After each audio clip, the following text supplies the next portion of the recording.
Alright, today's kitchen adventure is going to be non-dairy yogurt. And let me go over a couple of things here real quick. We're going to need a sterile environment. So I've got a yogurt temperature spoon. It is 1 tablespoon and it has a thermometer. You can use a regular kitchen thermometer or a yogurt thermometer. I just like this little spoon. It shows me an area of about 110 degrees to know that my temperature is correct to add the culture. I've got a stainless steel whisk, stainless steel tablespoon, glass measuring cup. I have culture that is from a previous batch stored in a glass container covered, and I'll use 3 tablespoons of culture. I have water boiling to sterilize all these. I'm getting ready to dip into the boiling water all my instruments, then I'll put them back on the towel there. I've got my blender here. I'll pour all the water into the blender. These are my soaked cashews. 2/3 of a cup of cashews have been soaked for a minimum of 3 hours. They've been strained off, and I'll also pour the hot water over them. What this is doing is I'm killing off all the bad bacteria, if there were any, so I can have a successful culturing experience with my yogurt. And I am going to be using soy milk for this non-dairy yogurt. So I've sterilized my tablespoon measuring spoon. I'm sterilizing my thermometer and my whisk, and get those done in this rolling boiling water because we want to get them really bacteria free. So now I take that same water, which is piping hot, and I'm going to pour it in my blender, because the first step of this process is to sterilize all the wares that I'm going to use. So I'll save that now and put the lid on here. We're going to let that sit for a little while. Then I'll take that water from there, pour it through the cashews one more time, and then the cashews will go into the blender when everything's cooled, and the soy milk as well. And I've got the soy milk in the refrigerator here. I'm going to use the Silk unsweetened organic soy milk. I've used the Earth Balance unsweetened soy milk as well, and I've actually used soy milk that is the original sweetened. But if you see here, this one, both of them say this, but this one says 7 grams of protein. Okay, soy milk is going to work better than other nut milks due to the protein. And dairy milk has about 8 grams of protein per serving, and soy milk has about 7. And that's what the good bacteria thrives on to grow your yogurt culture. Alright, we're back again, and we're making 1 quart of non-dairy yogurt. So I've got my 2/3 cups of cashews that have been soaked a minimum 3 hours and rinsed. They are in the blender, and I've got a cup of soy milk already poured up here, ready to go in there. So I'm going to blend 1 cup of soy milk. I'm going to use a total of 4 cups, thus a quart. And I'm going to blend this up, and when it's blended I'll put it in the pan, and then after I do that I'll add an additional 3 cups of soy milk, and then I'll heat all that together, whisk it and heat it together. So let me blend this up, and we'll see what we get. So there we are, all blended up. I run the blender for quite a while so it blends really smooth. I don't want to have little pieces of cashews left in there. Sometimes there are, but I like to blend it up and get it as smooth as I can.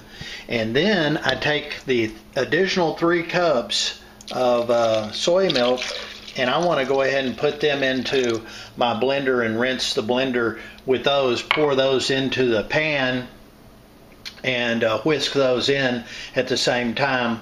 And then I'll heat my mixture of soy milk and blended cashew milk up to 110 degrees before I add my culture.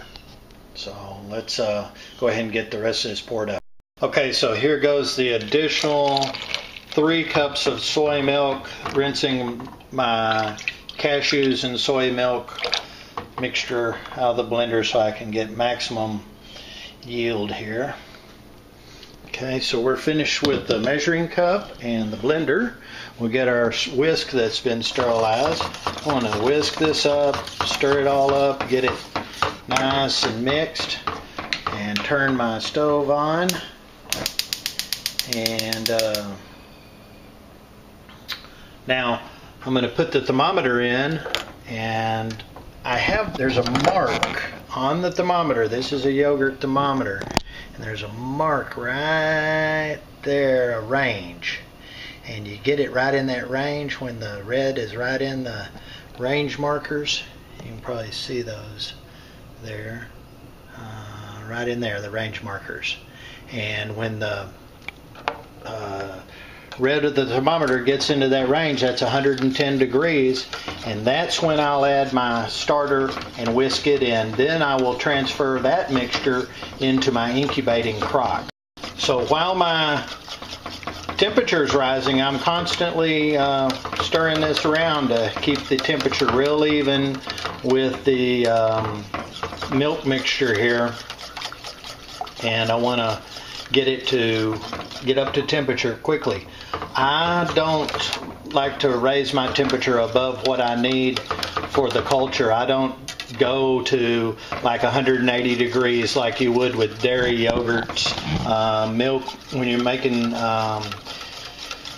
that, some people go to the boiling level. They go to usually a minimum of 180 degrees, and then they bring their temperature back down to 110 degrees to add their culture and go from there. Well, it's not necessary with this. We go to 110 degrees and stop, and at that point I add my culture, then transfer to my incubating crock. Okay, we reached our temperature. Now it's time to add our culture, and the culture is just some yogurt saved from the last batch I made. Soon as you get finished with your yogurt, before you dip into it or contaminate it, you want to sterilize a tablespoon and sterilize a container, and go ahead and set back 3 to 6 tablespoons so you can make 1 to 2 quarts of yogurt with it. Okay, it's 3 tablespoons per quart of yogurt of live culture. So let's go ahead and get this transferred over into the pan, and we'll whisk it up. Here's my crock. It's ready, already been sterilized and ready. So once I get that stirred, I'm going to transfer it in my crock. My crock's a 1/4 crock, and from there we will put it into the incubator. Okay, now I'll whisk in my 3 tablespoons of starter, and the culture starter. You think, well, 3 tablespoons is good, maybe 4 or 5, 6 will be better. No, you don't want to put too much in there. It'll cause the yogurt to separate more, and it just doesn't work out. The appropriate amount in making this non-dairy yogurt with the cashews and soy milk is 3 tablespoons of starter. Now, my very first batch, I used a soy yogurt. Now, soy yogurt is going to be better, again, because it has the protein in it, and you want to use something with live culture, get a good quality, and just make sure that you give it a good environment to work in. Okay, that's all stirred up. Now I'm going to just pour it into my crock. This is a 1-quart container, ceramic crock. My mentor says use glass, but this is close to glass, and it worked really well with me. And this culture that I use, by the way, is probably 12th generation. So I just save off the top, and see, this has a little vent hole right here. And from there, this goes into the incubator, and the incubator is really a simple tool. is a heating pad. And this heating pad actually has the perfect temperature. I measured it the first time that I did, and I had it on low, and low wasn't getting quite hot enough, so I put it on a medium setting. It's got 3 settings, low, medium, and high. And I just wrapped this crock in this heating pad, and I have an appliance there, my griddler on one side of it, panini grill, and my food processor base on the other side, and just kind of wedge it in there, and you can see it's in the heating pad, covered top, bottom, and both sides. And I put a thermometer in there, and it was measuring between 100 and 110 degrees, and that's just perfect for culturing the yogurt. You don't want to exceed 110 degrees. It can kill the live bacteria. But you do want it to be, you know, at least probably 90 degrees, I would think, to get it to grow. Now, I'm going to leave that there for 7 hours. That's my perfect time for what I try to achieve. 4-hour minimum. Usually no longer than 8 hours is the window. So from 4 to 8 hours, and my yogurt tastes really good at 7 hours. It's really firm and has a nice consistency. And after 7 hours, I will show you what it looks like. So happy incubating. Okay, here's our incubating crock, and we'll take the lid off. Just brought it out of the incubator from the heating pad and see what we have. Oh, it has solidified nicely. Looks like it grew a little bit, got a little bit of whey or liquid on top. And I'll let that sit on the granite countertop here for about a half an hour before I put it into the refrigerator, so it's still a little bit warm, but the granite will cool it.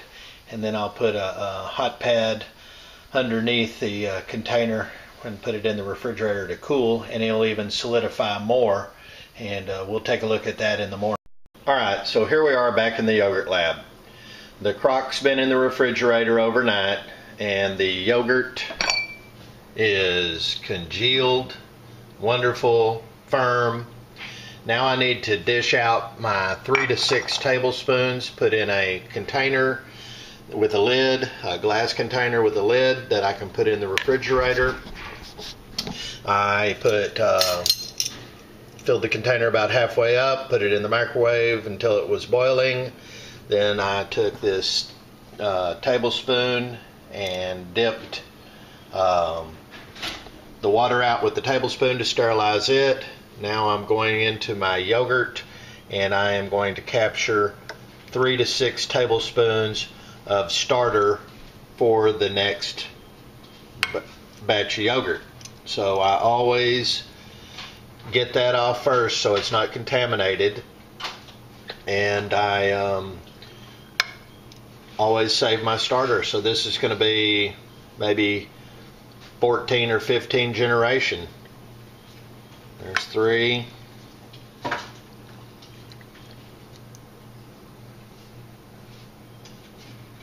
4.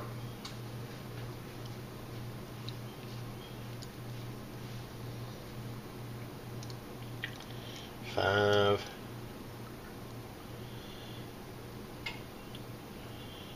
And 6. Now, you might notice that there are 2 different textures there. There's a firm texture and a liquid texture, and that's just the way it goes. But as in dairy yogurt, the whey is the watery liquid, and that's where the protein resides. So we're going to stir all this nice firm yogurt in with the watery mixture, which I guess is a whey type mixture in non-dairy yogurt. Or you could drain off the watery stuff and make Greek yogurt. Or you could take the whole collection of yogurt there, put it in a cheese bag, and let it drain for 24 to 48 hours and have a yogurt cheese. So anyway, enjoy your homemade yogurt and just continue making it, and it's really easy. Total time is probably on the front side 20 minutes, on the back side about 5 to 10 at the most. And you know, for a half hour's of work, man, got a quarter yogurt. It's great. It's medicine. All right, enjoy it. Plant power plus pedal power will get you there.